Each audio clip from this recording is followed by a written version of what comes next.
one of the big predictions made by such commentators as Dan Bongino, and I'm assuming some people like Lee Stranahan, who one of my viewers watches and listens to, is that once this Russiagate nonsense fell apart and the real investigation started into what actually precipitated that investigation, the wolves would turn on each other and start to devour each other alive. And that's what's happening right now. So what is known is that last year, Jim Comey testified to Congress that when he went to meet Loretta Lynch to talk about the Hillary Clinton investigation, the email investigation, she told him to refer to it as a matter instead of an investigation. Now she's saying that that never happened.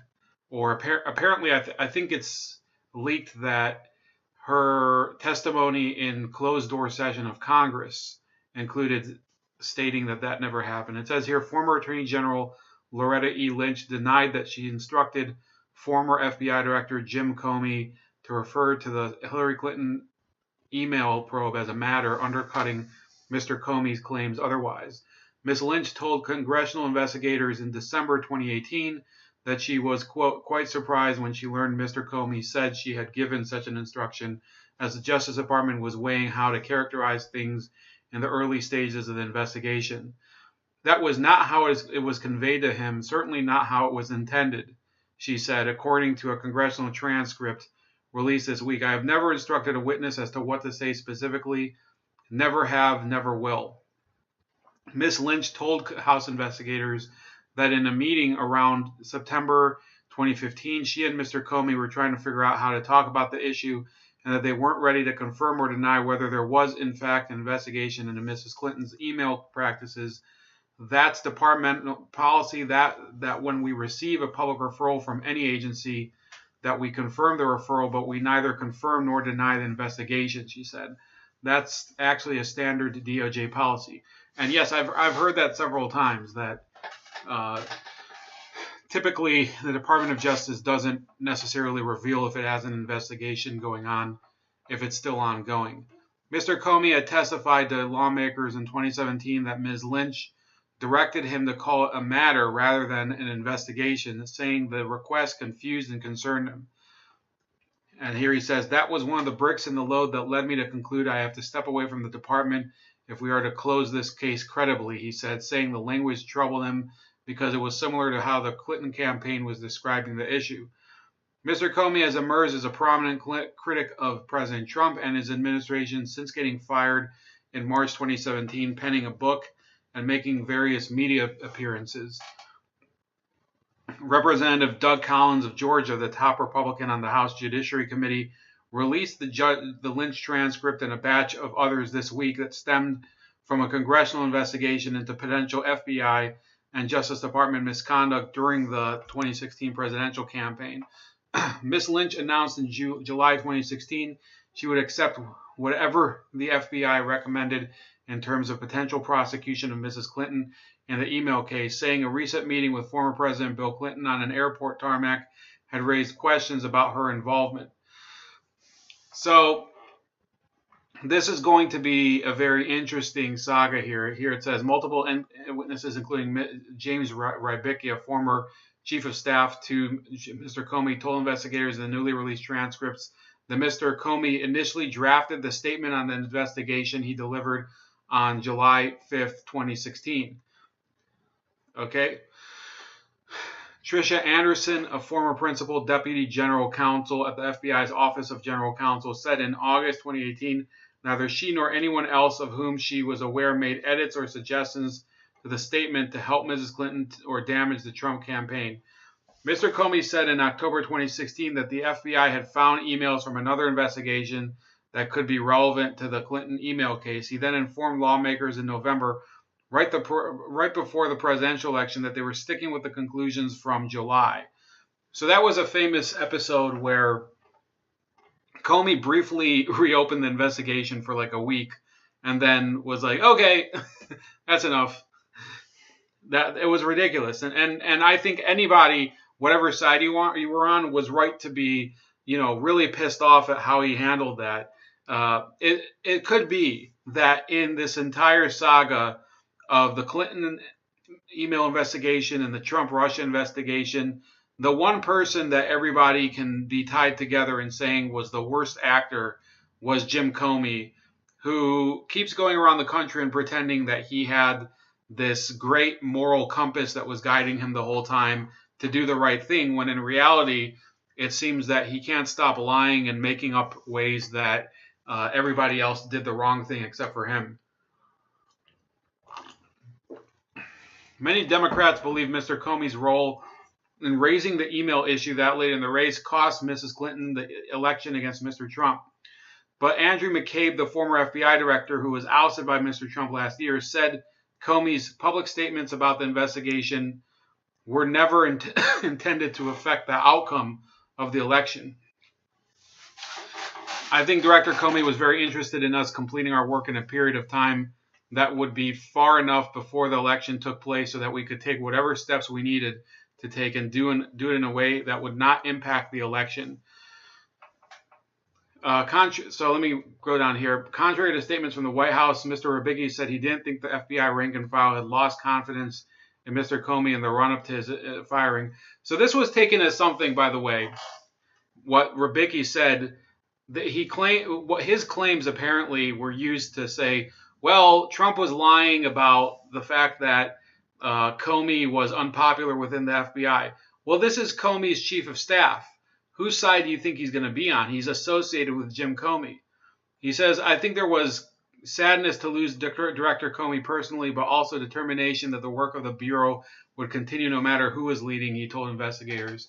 So that's not an answer that necessarily debunks that idea. Now, you have the Root, which I sometimes like to shoehorn them into things.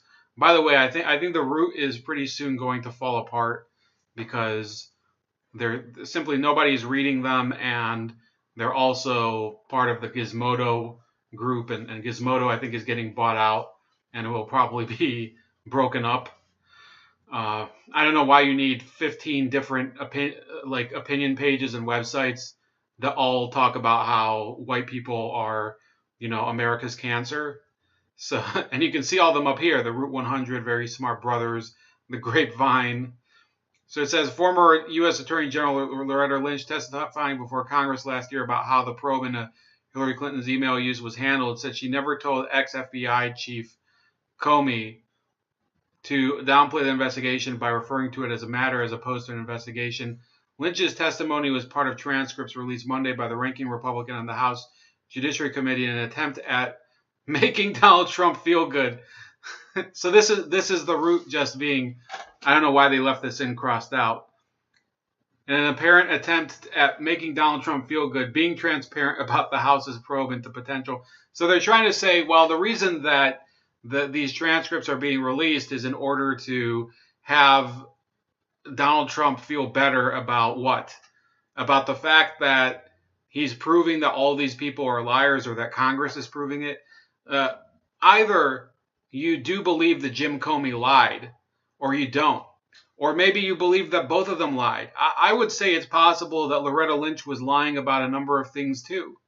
And if Loretta Lynch was conscious about some of the details and she lied about it in Congress, or she did say something about this being a matter, then you're going to see this. You're going to see essentially this frenzy of sharks feeding on each other during the coming weeks. Okay, and it's already started here with Andrew Napolitano. By the way, if anybody wants to say, well, it's only Trump stooges that are defending him now. Andrew Napolitano, you have to remember, only a couple weeks ago was saying that, Donald Trump is, he definitely obstructed justice, and he should, and there is cause for impeachment. So you can't say that Andrew Napolitano was some sort of Fox News ghoul who'll defend Trump to the hilt. In fact, Trump insulted him after that and said that he'd beg to be on the Supreme Court. Welcome back. Investigating the investigators. So yeah, this is not about By the way, Jim Comey, it's a little bit more about John Brennan. On Sunday Morning Futures yesterday, spoke with former House Oversight Committee Chairman Trey Gowdy about the dirty dossier and the 2016 email sent by then FBI Director Jim Comey. Watch this. Take me back to an email that Jim Comey wrote to his upper... By the way, I want to say this. Nothing against her, because I think Maria Bartiromo, I've never seen anything I don't like about anything she puts out, but she just looks really wholesome for some reason. Echelon staff. This is also considered classified, but you've seen it. What can you tell us about it? Well, take a half step back. I mean, people use the word dossier, and it has such an official sound to it. I mean, let's just call it for what it is. It's a series of rank hearsay compilations put together by an FBI source who was later defrocked. What we're trying to figure out is whether or not it was used a fifth time in the intelligence assessment. And you got Brennan, Clapper, and Comey, all three who know full well whether or not it was used in the intelligence assessment, but they're giving you different versions. Right. So there is information that exists in December of 2016, and I hope anyone who has access to it, Senator Burr, Devin, whoever is open-minded, go look at that. And I think it will help you understand whether or not that dossier, that unverified hearsay, was used for 5 times or just 4 times by the United States government. It's pretty bad. So I'll explain this. Fox News senior judicial analyst Judge Andrew Napolitano is here to walk us through it. Basically, what Trey Gowdy was saying was there was an email which was sent by Jim Comey to his leading upper echelon staff, including Baker and Peter Strzok and Andrew McCabe. And in that email, he writes to them, Brennan is insisting the Crown material, being the dossier, be included in the intel assessment, Judge. That's different than what Brennan testified. Well, you know, there's obviously a conflict between what one said in an email, presumed to be accurate because he's communicating to his staff, and what another said retroactively under oath. So it depends on how aggressive U.S. Attorney Durham in Connecticut, who's the person that the Attorney General of the United States, Bill Barr, has assigned to examine this. They use the word examine and its form carefully and explain in a minute. It depends how deep he wants to go. Is he just going to write a report of who he thinks behaved improperly and violated the law? Or is he going to use subpoena power and search warrants and grand juries and actually indict people? If he's going to do the former, we're just going to go back to square one, and we will have all this bad stuff about people, but nobody will be prosecuted. If he's going to do the latter, that's what prosecutors do. They don't do investigations to deliver reports. They do investigations to deliver indictments. Yeah. And if they don't have enough evidence to indict, then they leave you alone. But the reason that this is important is because this is fingering John Brennan. And Brennan has been running around the last 2 years saying that President Trump committed treason. And in fact, if this email is correct, it is basically saying that it was Brennan who said use the dossier in the intel assessment. And the intel assessment, of course, is the assessment that Russia colluded with, that Russia meddled in the U.S. election. Well, nothing to do with Trump. Right. It's that Russia meddled. I haven't seen the email, obviously, but if the email is correct, it directly contradicts what Brennan said under oath. Exactly. Which is another thing for the folks in Connecticut to examine, whether or not the former director of the CIA perjured himself in order to make himself look good. Yeah, and go ahead, Tom. Judge, I mean, you know William Barr, and you've seen his statements on this, and he just did an interview with Bill Hemmer talking about it. He seems like he's going to sort of go back and get to the bottom of this. A lot of those folks who were at the FBI and the Justice Department, they're all gone now. They've left. Not all of them. Well, most of them have. Well, the names we know are gone. My point is, a lot of people involved. The bad apples are gone. That I agree with. Do you think that William Barr is going to proceed with an investigation with subpoenas, with indictments, or do you think this will just be a report that, you know, comes and goes? I wish I had the confidence that you do and that Maria does, that this will be a serious federal criminal investigation. But I know the way law enforcement likes to protect its own. I know the way the team in Connecticut, when they investigated CIA abuse, whitewashed the abuse, and it was there. Dianne Feinstein revealed it on the floor of the Senate. So I don't know where it's going to go. If the New York Times is correct, and this is a report and not a New criminal York Times is not investigation. the only It's a whitewash. organization that's reported that. Kimberly Strassel in the Wall Street Journal reported that on Friday, that it's a review and that right now Durham does not have subpoena power. So or if he is does impaneled not in have the jury. subpoena power, he's not going to get to first base. You can only conduct an investigation of this magnitude where the people you're investigating are present and former law enforcement officials who know how the system works. You're not going to get to first base without subpoena power and without a grand jury, because a grand jury indicts. But can't So that's interesting. I was under the impression that there was a grand jury impaneled. Maybe that'll come down the road. A lot of people are saying that we're waiting for the Inspector General report to come out, and then you'll probably see cause on, for those of you that are hoping for this to happen. I would count myself in that camp, hoping for people like John Brennan to be indicted, to be thrown in prison for lying to the American people, for spying on Americans, which he did do before this whole Trump thing. He was spying on Americans. These people did it habitually. Many people are saying we're going to have to wait until after this Inspector General report comes out, and then that would precipitate this official inquiry and grand jury and all of that.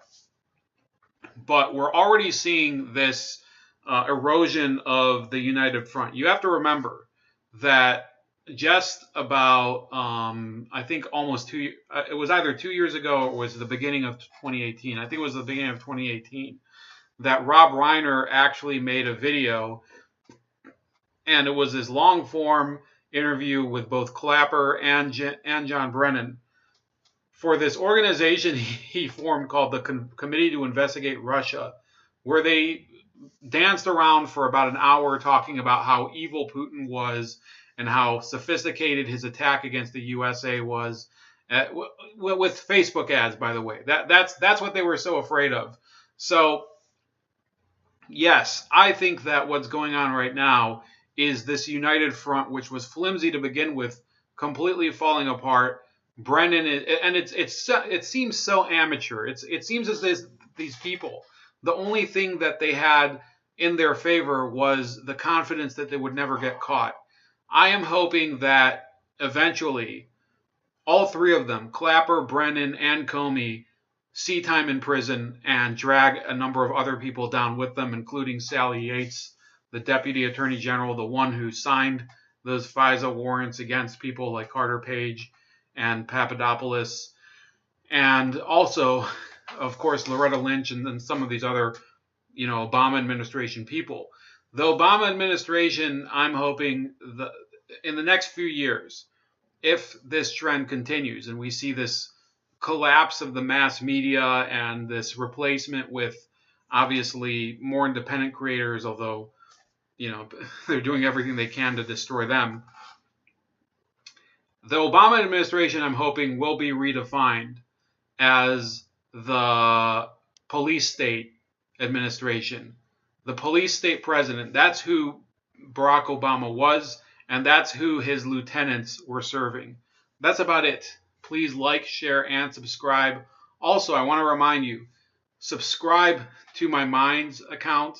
It's at Chef Leopard. I will add you to a new group that I've formed called the Leopard Civil Liberties Forum, and then you'll be able to see notifications with a little more dependability. You can also subscribe to me on BitChute, trying to move some more videos onto there. That's also Chef Leopard. And if you want to donate, Subscribestar, that's at Chef Leopard, and on Gab at Starscream85. And tomorrow's Hump Day. Enjoy Wednesday.